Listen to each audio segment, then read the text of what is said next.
Look at the camera. What do we say? Say. 1, 2, 3. Hey, we're D.R.I. Check out our new video. There it is. Here Perfect. it is. 1, 2, That was it. 3. Yeah, well, we gotta all say it together. I'm embarrassed. He can do it. He's been doing it rad. He's done it like 3 times by himself. Let's let him do it. Let's hear practice. Man, let's just get drunk. There you go. Okay, let's go. Okay. We're D.R.I. Stay tuned to watch our new video. Hey, here we are with Felix Griffin, the mighty drummer for D.R.I. between '84 and 1919, and later he did a lot of more activities in the scene. So we will gonna talk to Felix. Hi, Felix. Hello, how you doing? Please introduce yourself to our viewers. I'm Felix Griffin, former drummer of D.R.I. Played in Bat, Millions of Dead Cops. I'm doing a project right now with Louis from Suicidal. Yeah. And Alan, called a South Venice band. And things are good. Living in Hollywood, living the dream. Whoa, cool. Well, back to your very early days. What are your biggest influences musically and lyrically? My biggest influences, I have so many. Johnny Cash is one of them. Okay. Hank Williams is another one. Rush, Deep Purple. I mean, I have a broad spectrum of music. You know, Municipal Waste is another big influence. You know, I don't listen to too much new metal or anything like that, but I'm starting to branch out and expand and starting to listen to a lot more newer bands. But yeah, mostly AC/DC rock and roll type of stuff, you know, was my main influence.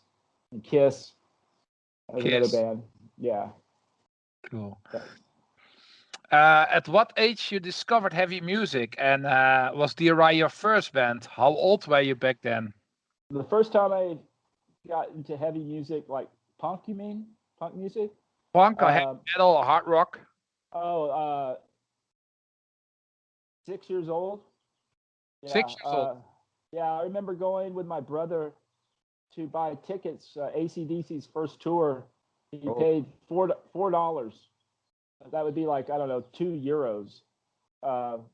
And that's when I got introduced to like that type of music. I was listening to AC/DC and Black Sabbath when I was like 6 and 7 years old, because my older brothers and sisters were into it. And then I got into new wave because they didn't have punk. I remember the Sex Pistols came out, but I was practicing to new wave, and that's when I taught myself how to play the drums, because I always wanted to do it. You know, I thought it was really cool. And then I got introduced to Black Flag, and that's when everything changed. But my first show, I was too scared, and it was Bad Brains, The Dicks, Big Boys, Offenders, and Millions of Dead Cops on a Sunday afternoon. And I remember going there, and I was tripping out, and, you know, looking at these people with mohawks and stuff, and I got nervous, and I didn't go in. I kicked myself for that, you know, because that was a groundbreaking show. Yeah. Wow. Can you tell us? Wait.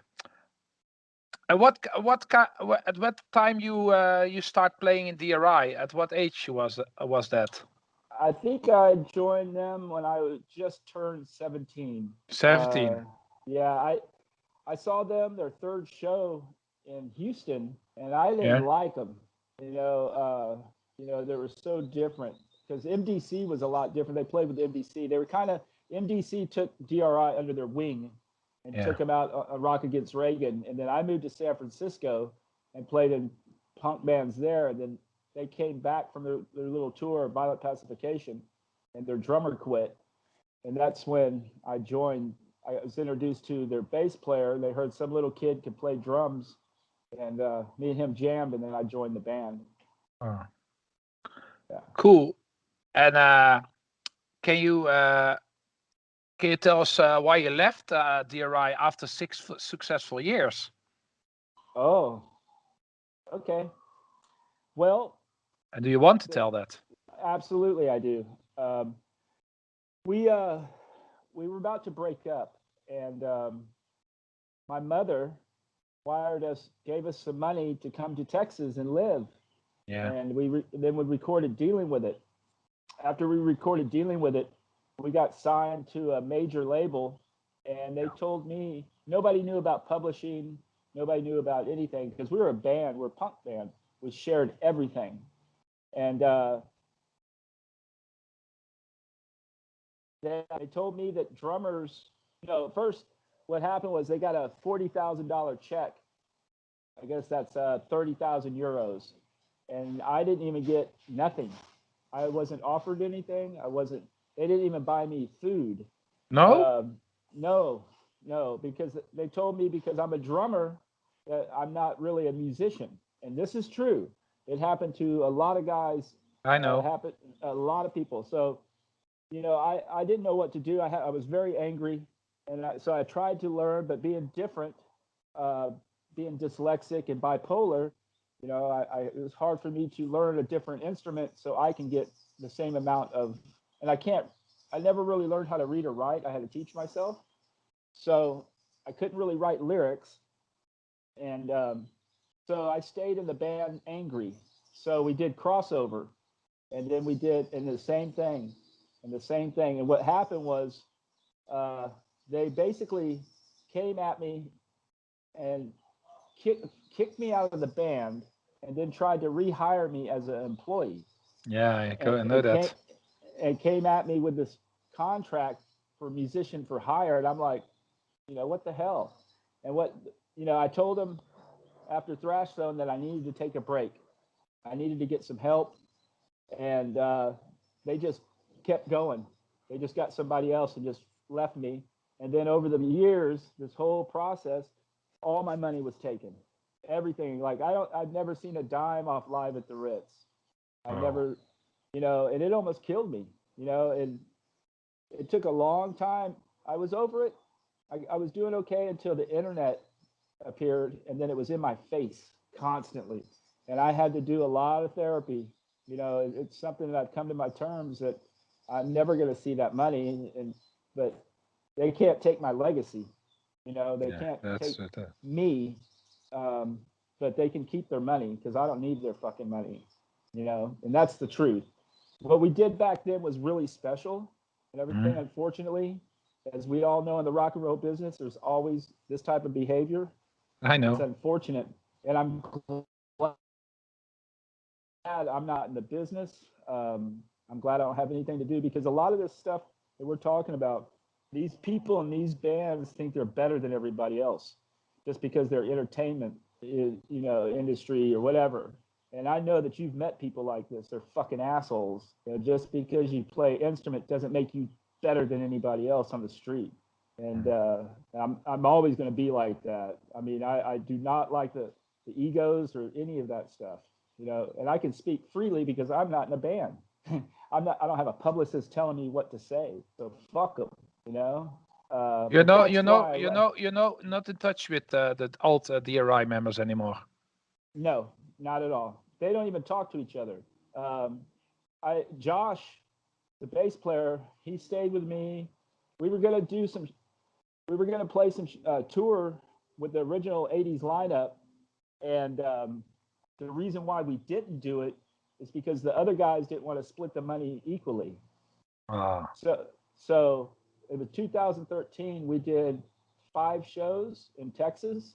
Nobody really knew about it, and then we were going to do Europe and with that lineup, the Crossover lineup, and they couldn't get enough money to keep their money right. Instead of sharing part of their money, they just said that we're not going to do it because and it wasn't about the fans at all. It was about their wallets, their money. I mean really, come on. I mean, how good those shows would have been. I mean, the kids would have loved it. It's not about the money, but I mean, if everything, let's put it this way: if we made $1, if we made €1, if we split it up equally, that's fine. But not here's a little bit and we get all this. No, I can't live like that. You know, and that's what happens. And a lot of these guys, have sold their souls to rock and roll. You know, a lot of people get hurt in this industry. So I know that's that. why that's why I left. You know, it wasn't a choice. You know, I didn't want to leave, and I'm still theoretically, I'm still part of DRI. You know, and I always will be. There's for me, it's the most important period where Oh you yeah, are. I didn't quit. I never quit the band, and they just left me, and that's Whoa. that's the truth. On my daughter's grave, that is the truth. Yeah. You know what I appreciated from you, and it's the same because we already talked some while, and you're like me, you're open and you say what you think, and it's in my case it brings me in so many problems. I have so many. I get into a fight because I just say what I think, you Yeah. know. And Well, if somebody is a fucker, I tell this. yeah. And a lot of people, they shut their mouth and they talk behind their back, you know. But if people are shit to me, everybody is able to know it. Well, the thing about it now is like I know I'm different. I know that I think differently, and I'm very passionate and very sensitive. Yeah. You know, and I don't take any bullshit. You know, I'm not the biggest guy, but if I might lose the battle, but I'll Yeah. win the fucking war. You know, Yeah. and I've always been like that. So when this happened, I couldn't understand why somebody would do that to somebody, because I know what it's like to be different. You know, because I've been that way. When drums were therapy, that's I taught myself. I've had one lesson my whole life. You Only know, one and lesson, one lesson I and you taught can myself. play directly.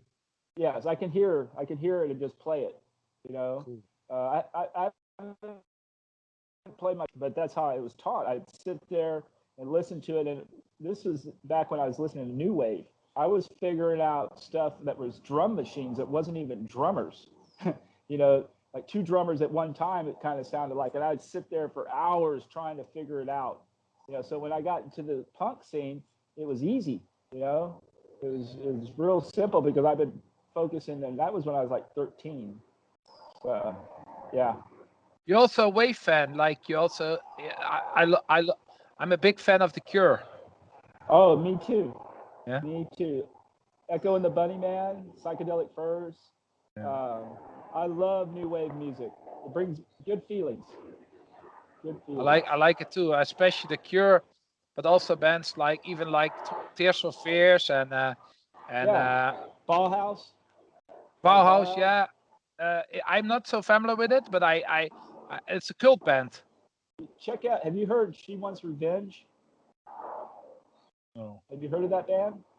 no, I'm just new in the new wave. Okay. Check. I'm checking out. I'm just listening that kind of music lately, not for years. I was Okay. always crossover metal and trash, Well, and so after this interview, check out She Wants Revenge. It's a yeah, band. okay, They're newer, but they're like The Cure. They're really cool, really cool, good. Yeah, yeah, good stuff. cool. Uh, After D.R.I, you did many things like Blunt for Strama, MOD for a while, BAT, and MDC, of course. Uh, are you currently active in some band and or project? Well, yes, I was doing the MOD Classic still. Yeah. Their album's coming out real soon. Um, as you know, I went through a period during COVID that pretty messed me up mentally. But so I'm getting back in that, and then I also reunited with some old friends from Suicidal Tendencies, like the original OG guys, like Luigi that wrote Institutionalized, and it was a big part of why, a huge part of why Suicidal is successful. And another guy named Alan that he played this band Unglued, and these are all suicidal bands. So we've been talking, and we're going to do put something together. Like I've been hanging out with Luigi. Actually, we're gonna jam probably in about a week or two. Yeah. And see how that goes. But yeah, I told him, if you're gonna do this, I'm down 110%. I either go full force or not at all. So, that's And just the way bat you also quit, huh? Yeah, Yeah. bat. I'm still in bat, but I'm not. It's like I couldn't tour. Yeah. I couldn't afford it. Yeah. It wasn't that there was no bad blood. Like Ryan and Nick are like my best friends. I know. I But see that. I couldn't tour anymore because there was we weren't making money and everything. And not that I need a bunch of money, but I got to pay my bills. So I would have to go back to Texas and work, and they would fly over to your place and play these big festivals. And I was like, that's cool and all, but I gotta make a living. Because I remember one time we're in Oregon and I'm like, man, I can't do this. And a week later, they were flying to Europe and playing festivals. So, I got it. And I left, and they've got a great drummer now, and they're still doing very well. But yeah, I'm still in the band. It's just I don't play for them with them on live anymore. I play a couple of songs with them last time when they were in Texas, but that's probably what I'll do. Just play a few songs when I'm around them. Cool. Yes. Then it's a hard question coming, because we already talked about it back in the day. You suffered with so many drama over the years. Lost your home, your classic drum kit. You remember? You told me that the 87 legendary drum kit you used in the Live the Rich show. Mm-hmm. And most of all, the worst of all, you lost your daughter, your beloved daughter, at the age of 20, right? Yeah. Yeah. Well, how do you survive so many problems and still music your escape from everything? No, the way I survive is helping other people.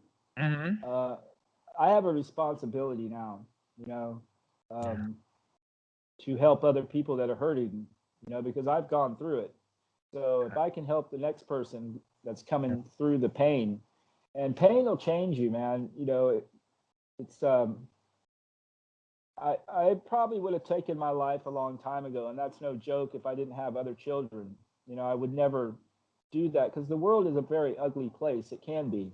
So with like the way life is now, and this is just advice to everybody, is to try and be good to everybody that you're around. It could be a person on the street. It could be a lady at the grocery store. It could be a friend that needs help. Just the little things, to make your world better. And that's, I don't know why, like literally, I feel guilty sometimes because you can't live in the past. No. And every day I wake up, I get up early like you. I go for walks. And every day I wake up is the best fucking day of my life, because I'm still alive, and I can and be in a position where I'm at.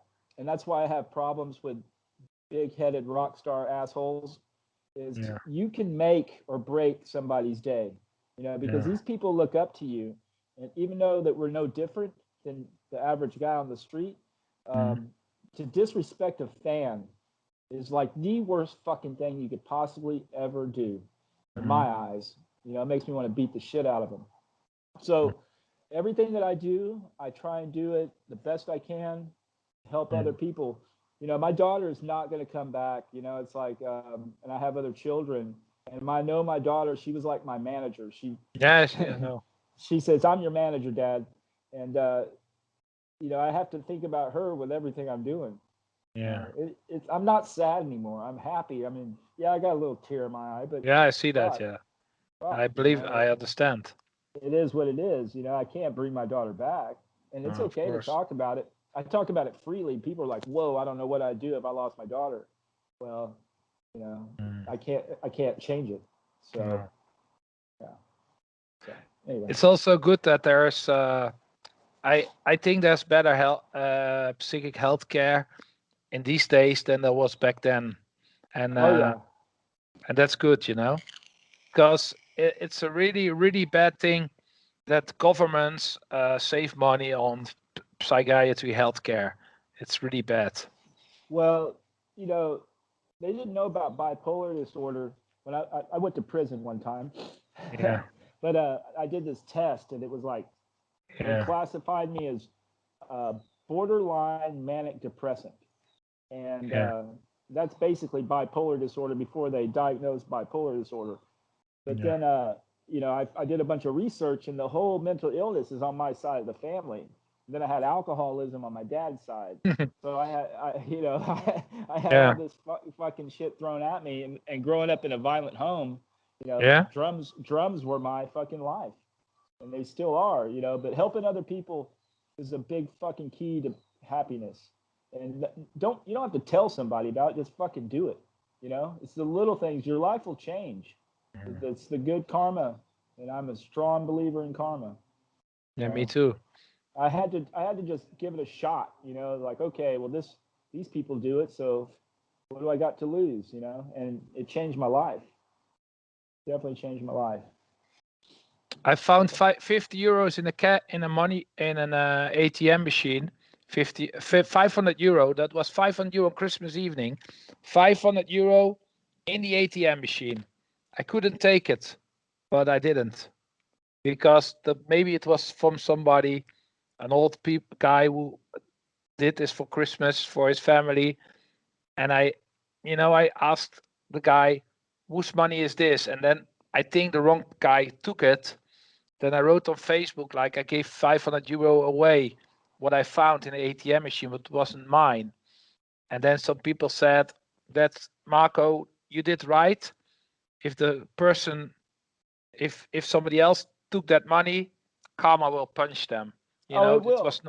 It's not. I didn't feel happy with that money. It wasn't mine, so I don't feel happy with 500 euro from somebody who knows it needed very hard, and then I take it. Well, the key to staying sober too is like that kind of behavior.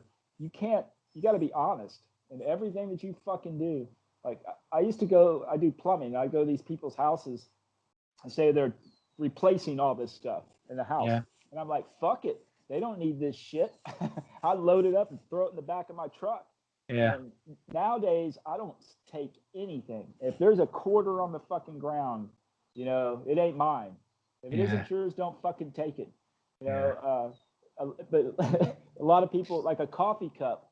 I remember pulling up and there's badass fucking coffee cup sitting there on the curb, and I'm like, And I fucking grabbed it, and then I felt guilty. I was like, so I called somebody else. I was like, man, like, don't worry about it. So I know what you're talking about. It's like karma is fucking real. It's really, after, being my age at 50, I'll be 53. And Okay. I have lived through hell and back. And most of my friends, either you're sober, you're in prison, or you're dead. And that's it. And when I came out to LA, I started seeing a bunch of my old friends, and everybody's sober, and the other ones are dead or in prison. Texas, I really didn't. I have a couple good friends there, a lot of good friends, excuse me, but I don't hang out with them that much. So I was kind of lonely because everybody's married, and I'm single. Yeah. And I just, everybody's got lives, and so yeah. But yeah, that's a good story what you did. That guy will pay for it. But do you live alone, or do you live with your children? I lived with my father at the time. Now, with your father? Yeah, he's 90, and my brother and my kids and their mother live right down the street. My ex-wife, and she's like my best friend. My ex-wife that's a good thing. Yeah, we grew up together, and it didn't work out over some other reasons. It wasn't that we don't love each other. Yeah. But we're literally like best friends. I'm very grateful to have her. Great. And where are you originally from? San Francisco, Austin, right? Austin, Texas. You are from Texas.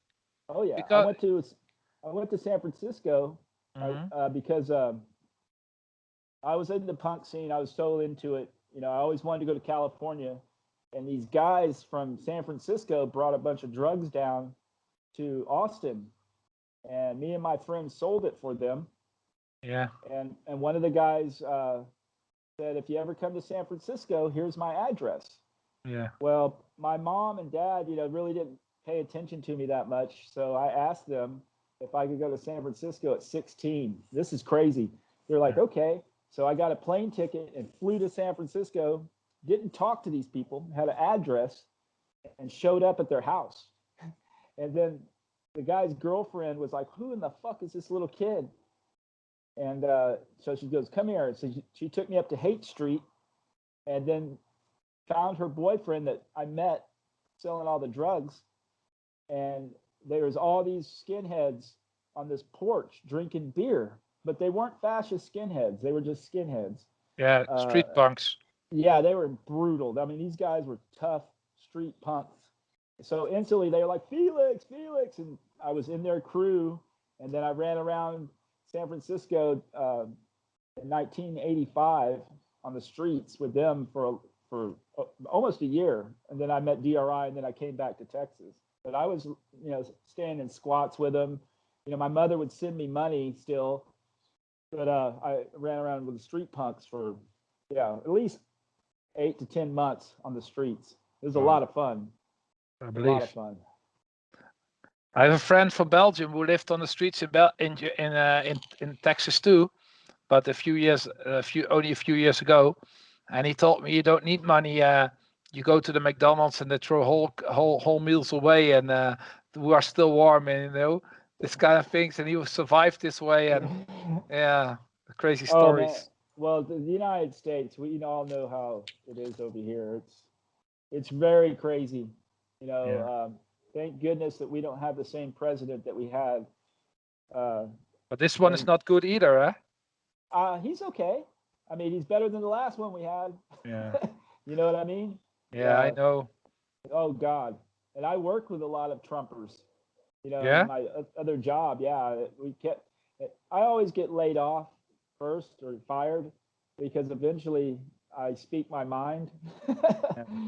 And I look the redneck part. I can look at the working man, but then they find out really who I am, and I'll tell somebody to fuck off, and then I'm out of there. You are playing in MDC in left-wing punk bands and I'm hard left.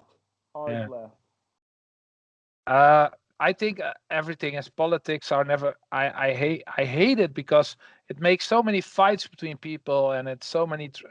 I believe every politici, you know, it's all about greedy and might, and otherwise, because you know there's a lot of unless you're a fascist, you know, like if you know, it's like Screwdriver. Yeah. You know that Screwdriver? Yeah, I know them from England. Okay. Yes, they're a fascist band, and you know when you have hate, you know that's when the left is going to come up. You know, but I agree with you. It should be like just rock and roll and having a good time. But the world we live in, it isn't like that. I mean, if you look at history, you know that was what everything was sung was about rock and roll and life and good times, and it all switched in the 80s. Well, it switched in the 60s when Vietnam War happened. Then when people started freedom of speech and they started really, you know, saying how they feel, that's when it got real. Man, I listened to some of those old 60 bands, you know, wow, the lyrics are so heavy, but that's what was going on in Vietnam. You know, you got drafted, you know, you had no choice. You had to go or you go to prison. A lot of people ran to Canada, you know, or just hid. It was bad. Vietnam was real bad.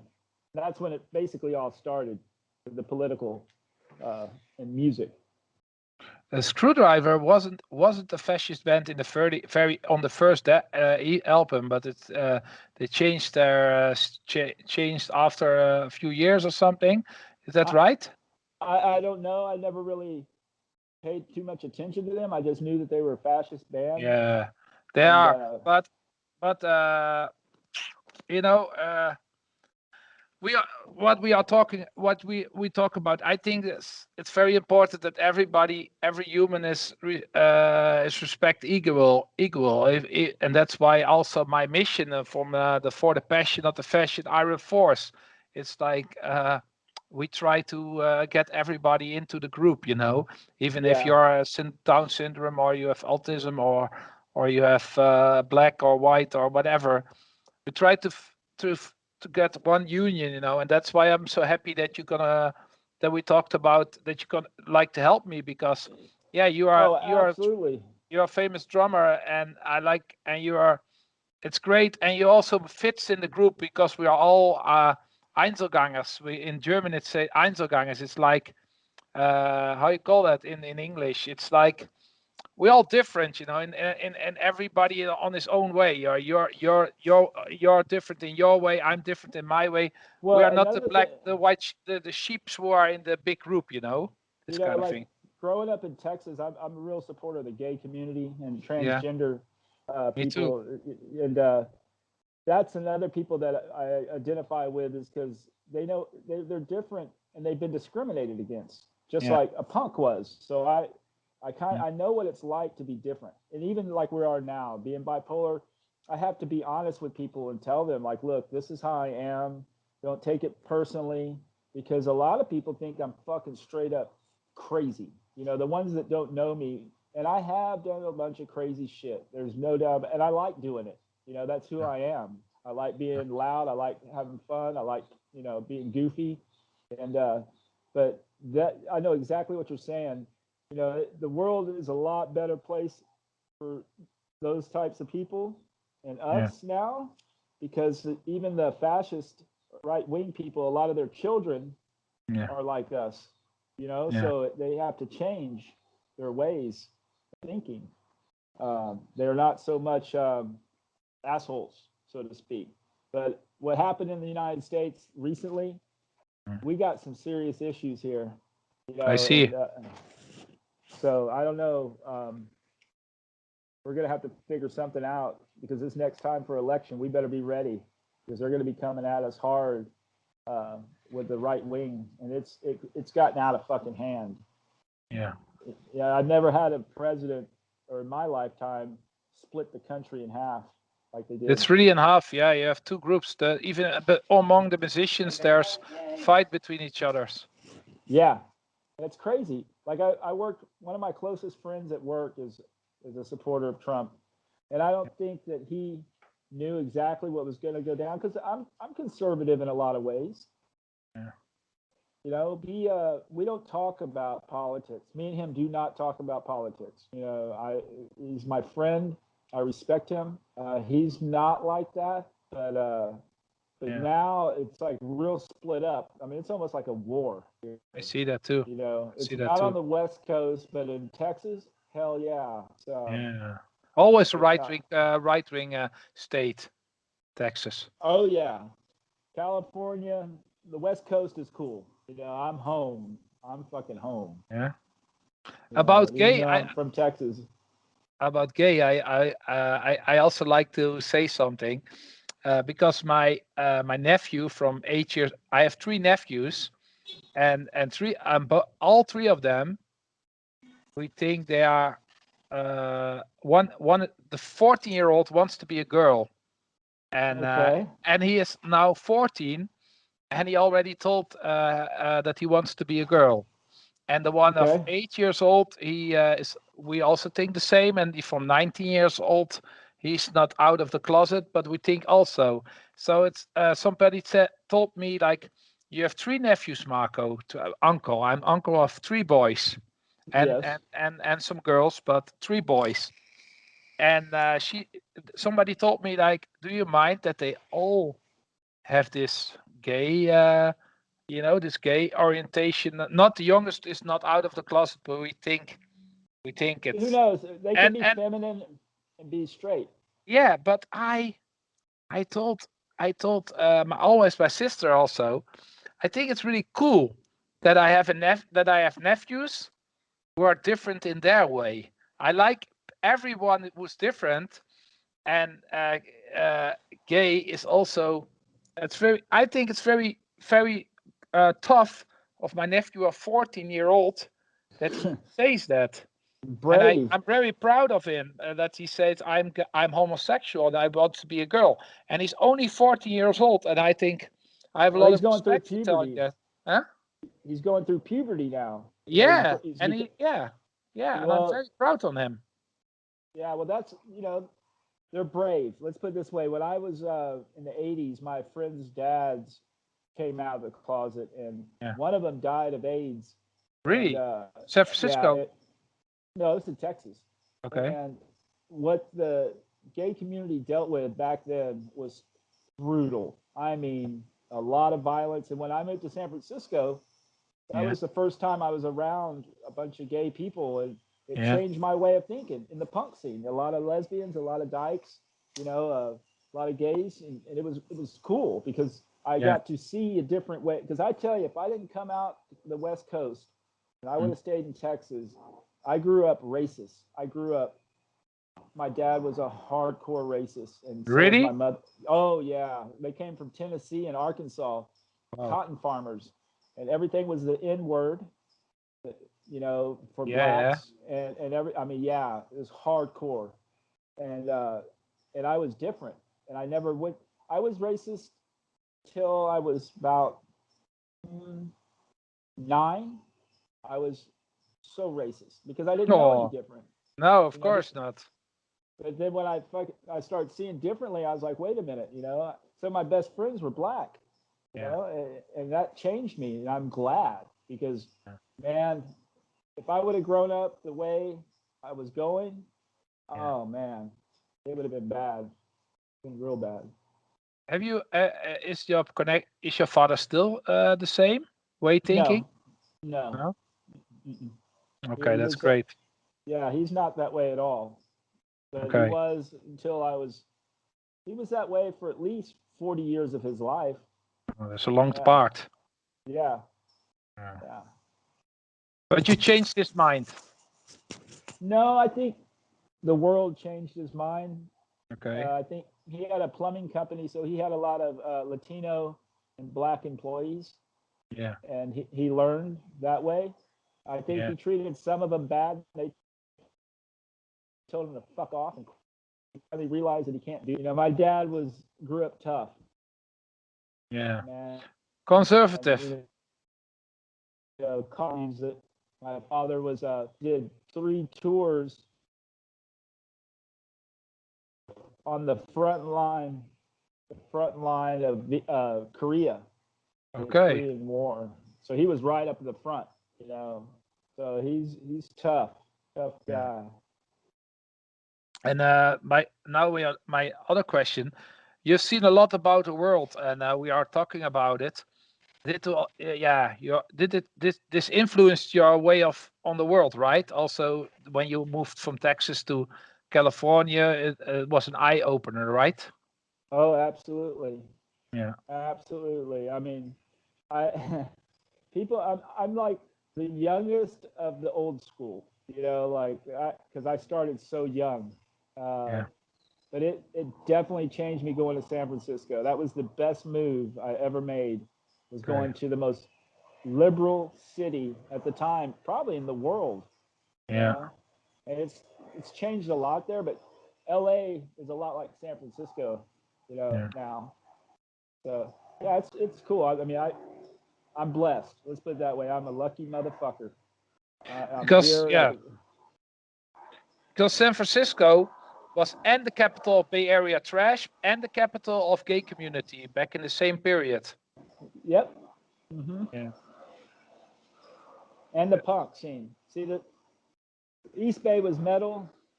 San Francisco was punk. Really? But thrash metal too.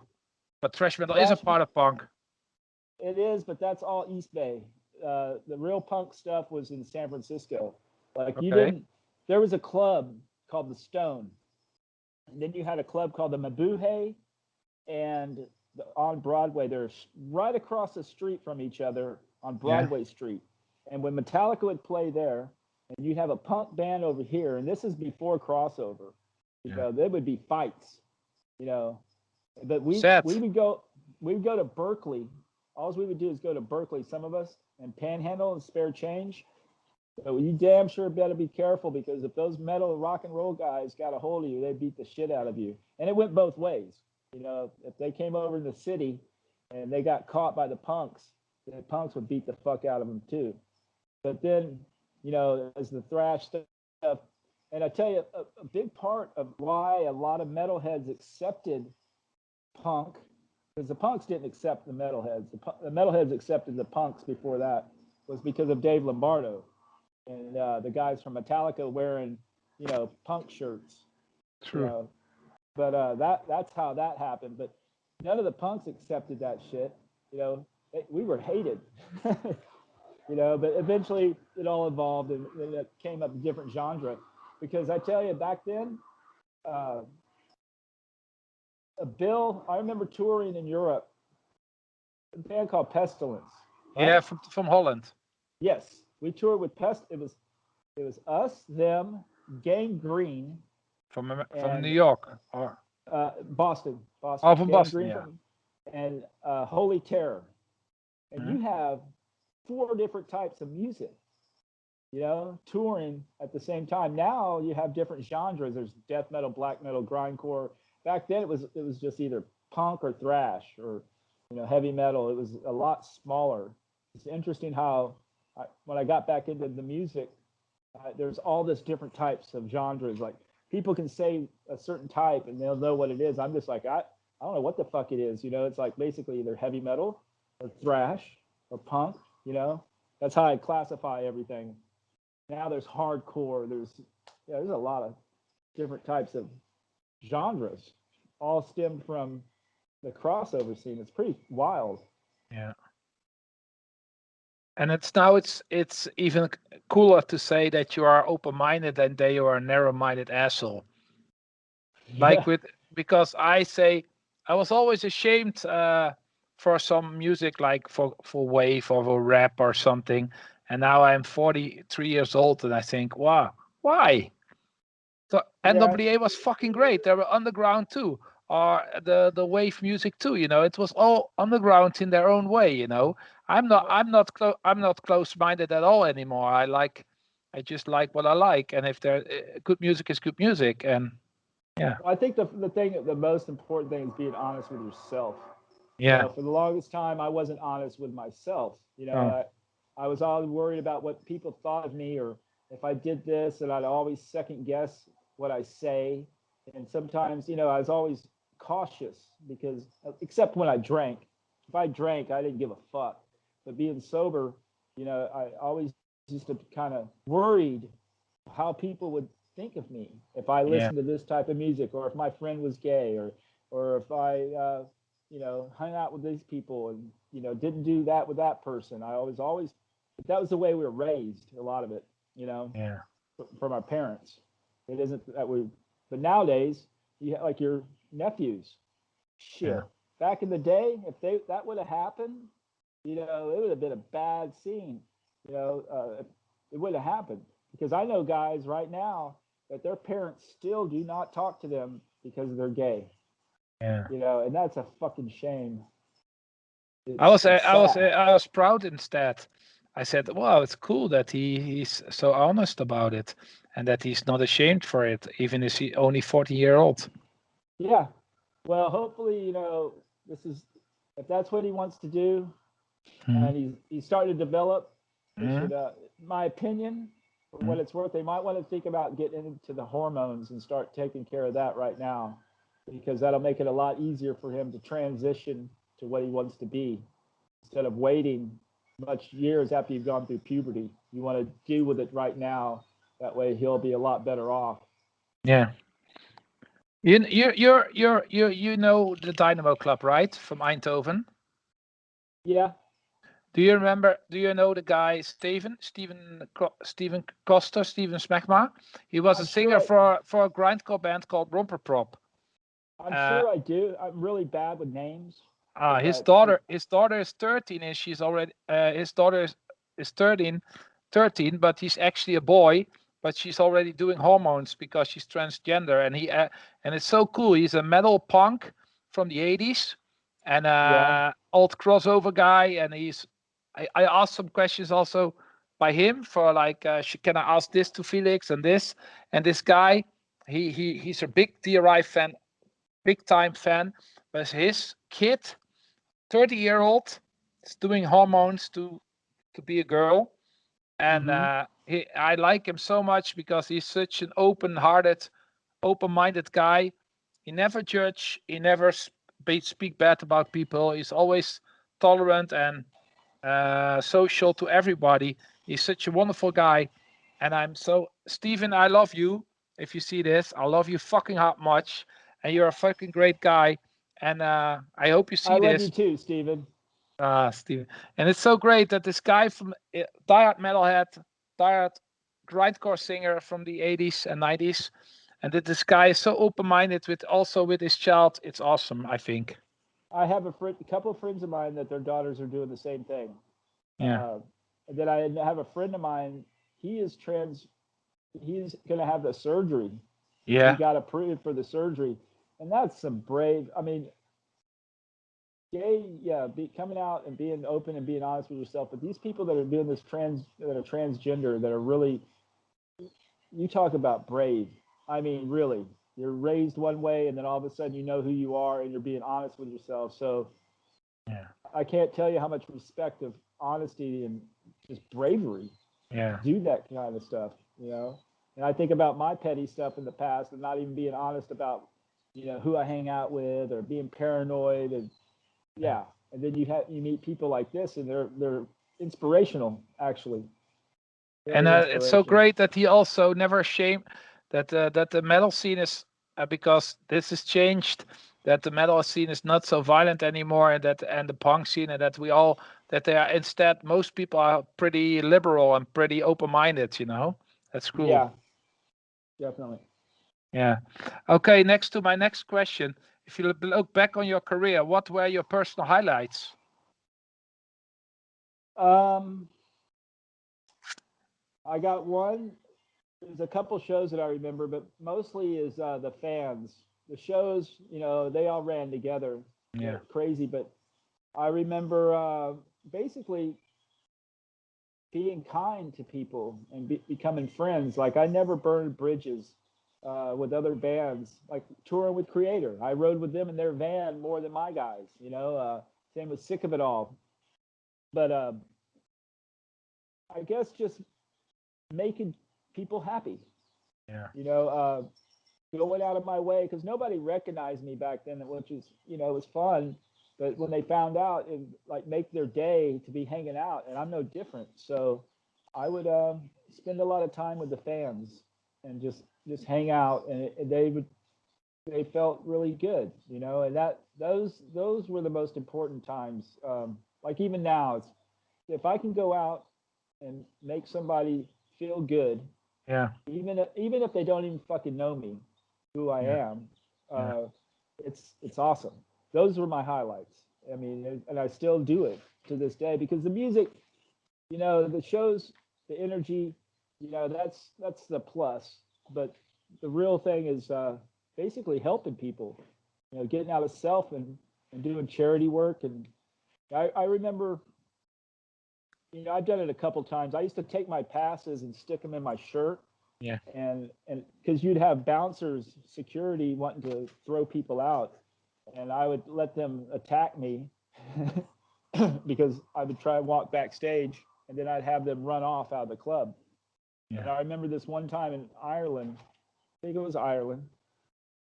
These kids, they bought their tickets, but then the club changed its policies and wouldn't let these kids in. There's like 20 kids that couldn't get into our show.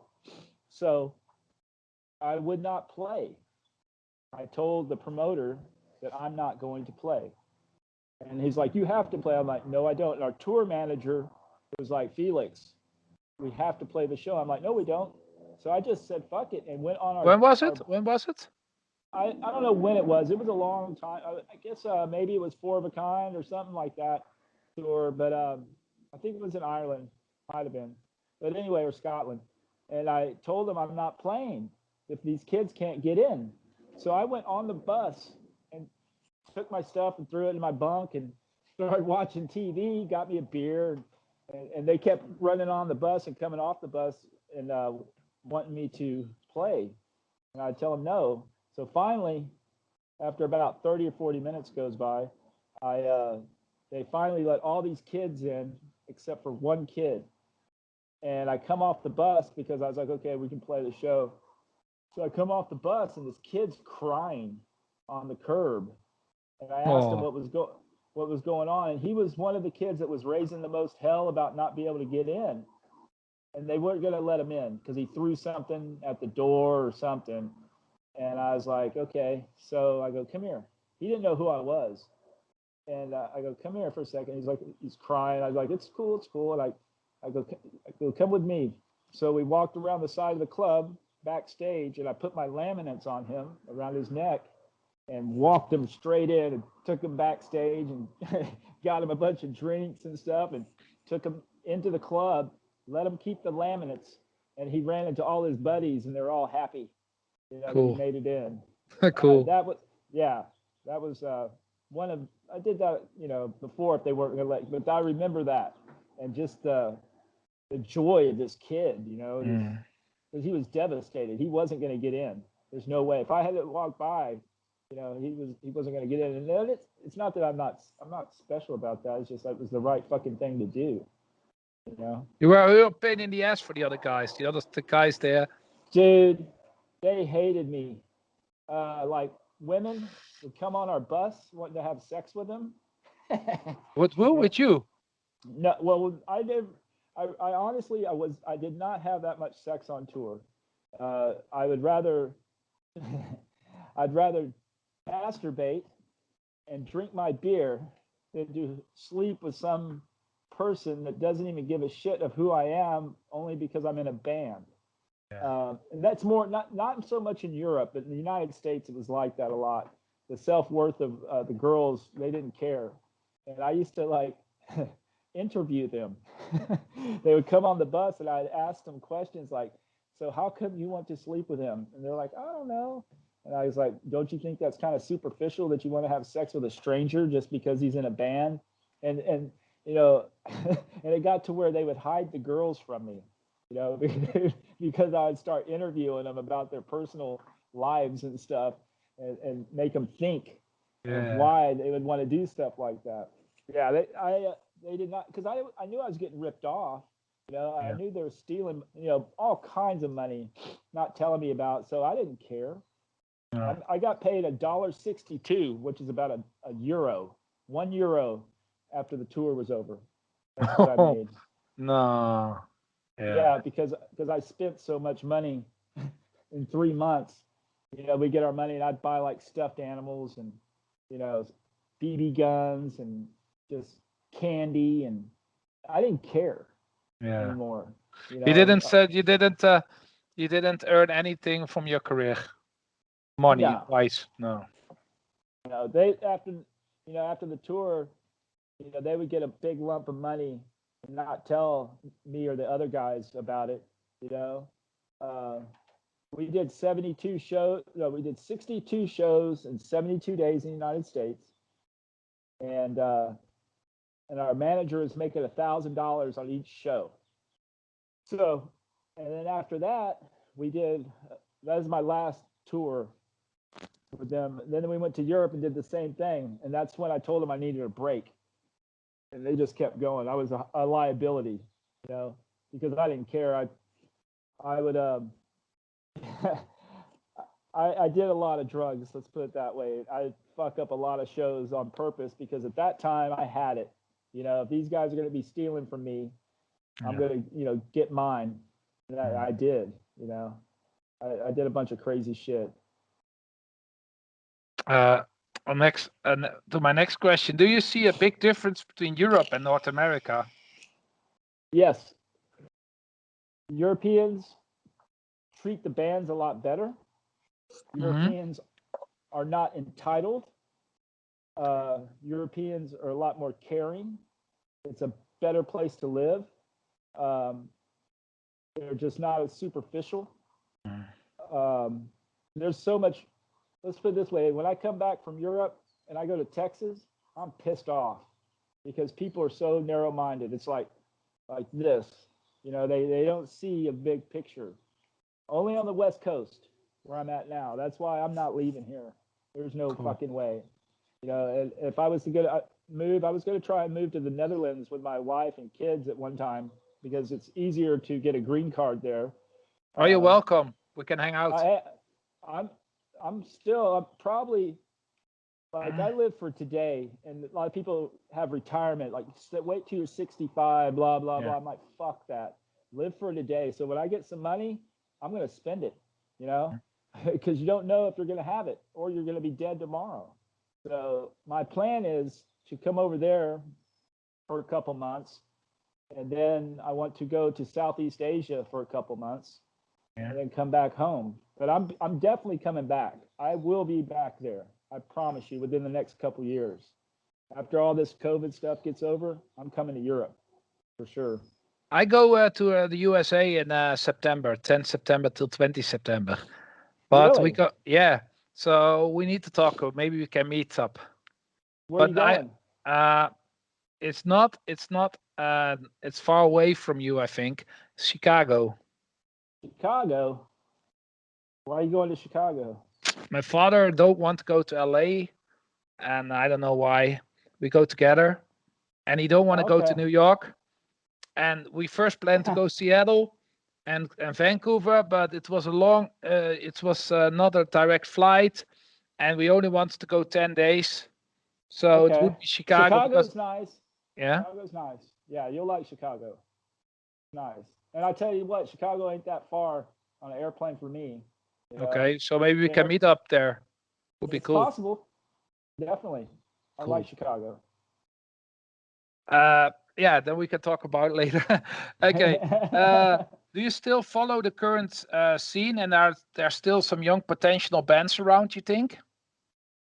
There are a lot of young potential bands. I don't follow it really because my life has been kind of turmoil lately. Yeah.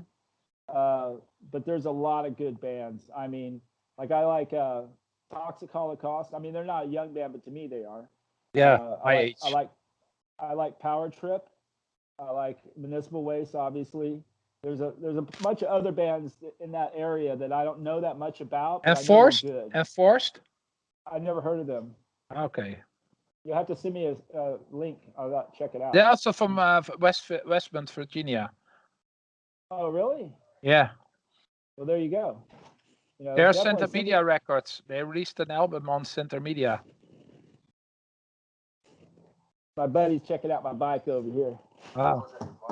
My baby's here. Cool. Yeah, but you don't follow it so actively. No, I don't. No. To be honest with you, but I'm totally open to it. That's for sure. And about the scene at the moment in Holland, you see there is a split. You have these young people, especially in hardcore punk. You have a young scene coming up in my area, and you have this old generation, the 80s generation and 90s generation, and they're not really together. It's sad, they're a little bit split. They have the young guys and the old guys, and the young guys are more into stuff like MDC and this stuff. What call it? The band from I forgot this Gorilla Biscuits, but also this kind of bands, this straight edge bands and stuff. And the older guys are more into New York hardcore and also Slapshot, D.R.I. Yeah. And it's Madball, so Biohazard. So there's a little bit a border between those guys, but we like there is a new generation, at least in Holland, but it's not really mixed with the old guys. I think it's sad because it's sort of like a lot of hooligans like that music too, right? Oi music is very popular among football hooligans, soccer hooligans. Like but Elastic Front and Sick of It All, and those bands attract a lot of those types of people, right? soccer hooligans. Yeah, they Yeah. do. Yeah. I know. When I went to saw, when I was with MDC, Agnostic Front was playing at the same time. Yeah. In Berlin. Yeah. And I went down. It wasn't that far from where we were playing. So I took one of the guys from NBC. I was like, "Hey, you want to go see a different type of show?" And he's like, "Sure." So I drug him down the street with a Gnostic Front. And man, there was a lot of gnarly guys in there. Face tattoos and stuff. Big dudes. There was maybe one girl. One girl. You two see girls. sometimes, but but do you see a future for hardcore punk in that there is a new how do you see it as a young? Is there a young scene coming up in your? It's been here for a long time. Europe's a little bit farther behind on that aspect, Yeah. But actually, I take that back. All the bands from the United States are bigger in Europe than they are here. Even Manowar stuff like that also. Yes. Yeah. Europe is a touring place where you want to go play, because the States is very hard. It's just messed up here. It is. I ain't gonna lie. It's fucked up here. And a lot of entitlement, a lot of superficial. Everything's about money. Everything's about the way you look, or what you have, or what kind of car you drive. I mean, it's fucked up. I have no car. I have no smartphone, and I say it public. I like that you don't have a smartphone. I don't have a car either, but I have a smartphone. But yeah, I walk everywhere. Look. Awesome. Is that a pager? Samsung, whatever. I don't know. Even the label, I don't know. It's a phone. You can call with it. That's funny. Okay. I want to ask you also two final questions. Your top 5 all-time classics. Oh man, what, songs or bands or albums? Yeah, bands, albums or bands, whatever. But at least 5 who bands are. Minor Threat. Minor Threat, is one of them. I can't name the album. All of them are good. The Bad Brains. Yeah. Is another one. Unique band. The Dicks from Texas.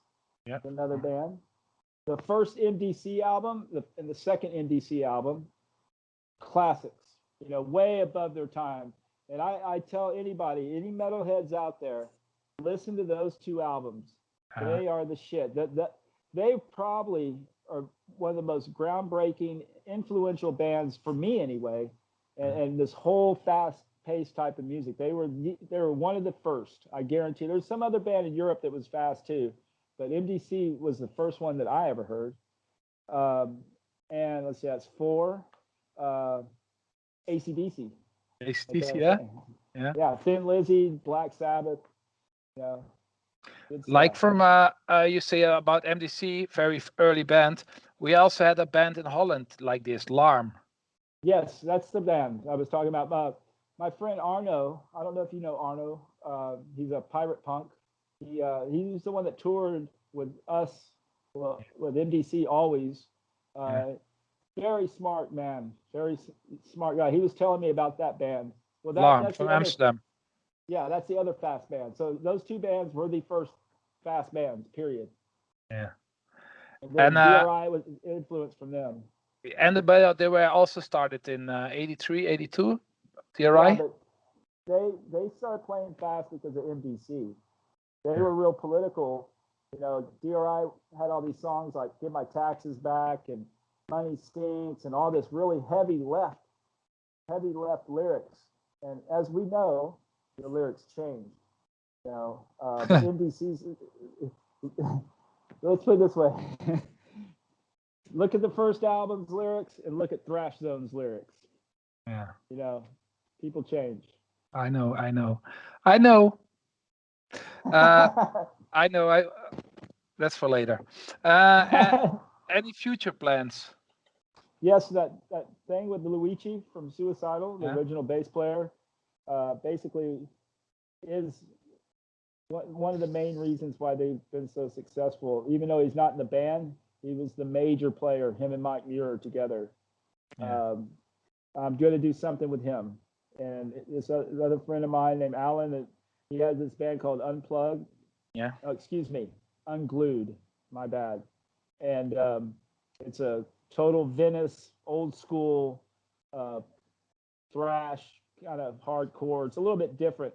I guess you can kind of put it the West Coast style of Agnostic Front, if that makes sense. Yeah. Curious. Send me a link. Oh, I will. Okay. I'll look them up and send you some of their stuff. Yeah. I want to end this interview, but I also like to ask you a few more questions about our cooperation. I don't know if I can do it quickly after the chat, or we have to do it later. We'll figure it out. You can ask me right now if you want. Yeah. No, well, it's something.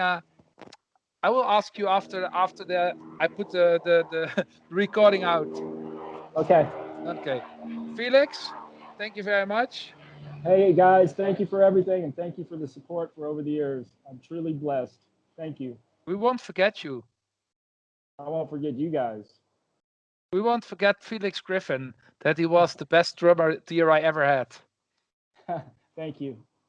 Thank you very much. And I always liked the fact that I was also very young in the scene. I always looked up to guys like you and Scotty Peterson, who are very young. I was like, whoa, these cool kids are cool, you know, because I was a kid like them, you know. I was a kid like you guys, but I was like, whoa, these kids are even maybe a little bit older than me, but look at them, you know. I was really looking up to like Felix and you and Scotty, but Scotty is also always very cool to me, actually. Scotty's a great guy, and you know what? We're all the same. We're all the fucking same, and that's what you got to think about. And that's just the way I roll. Okay. No hate, just rock and roll. Peace. Talk to you soon, brother. See you soon, brother. Love you. I love you too. Bye. Bye.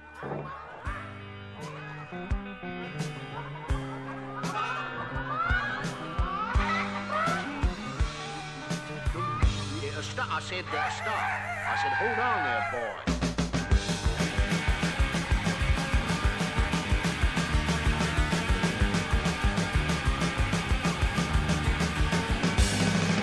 When I walk into the store, they're selling chickens by the score. They eat that birds to stay for me.